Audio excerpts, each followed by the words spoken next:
שלום, ערב טוב, איתכם מוחמד סוואעד, אני ושלעתה עושים עבודה על אינסטגרם. אינסטגרם זוהי רשת חברתית לשיתוף תמונות וסרטונים קצרים. אז אני הולך להסביר לכם היום איך לעשות חשבון באינסטגרם. אני חיפשתי לפני שעשיתי את הסרטון הזה ולא מצאתי למכללה חשבון באינסטגרם. אין אקאונט, אז החלטתי לעשות. בואו ניכנס לאפליקציה.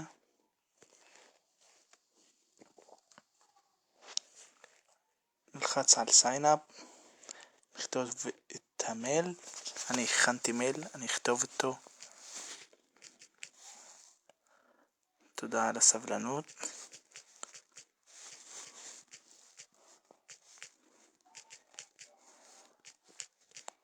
אחרי שכתבנו את המייל נלחץ על next,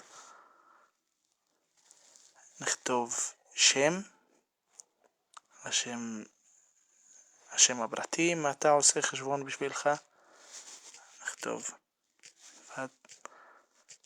קנדימי. אחר כך נלחץ על next עוד פעם. את היוזרניים, הנה בחר לנו, זה טוב, נשנה. נלחץ אחר כך על next, not available, נשנה את זה. נלחץ next, נכתוב סיסמה, שים מספר טלפון שלי, אחר כך next. הוא עכשיו מבקש תמונה, נבחר תמונה. אני הכנתי תמונה, סמל המכללה, כן,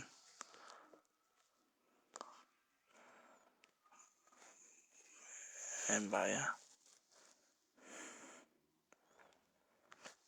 נלחץ על סקיפ, אפשר לאתר חברים מפייסבוק, סקיפ, מספרי טלפון, נדלג על זה, והנה יש לנו את ההתחלה באינסטגרם.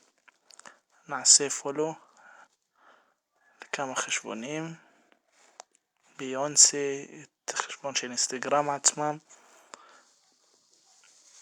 ועכשיו אנחנו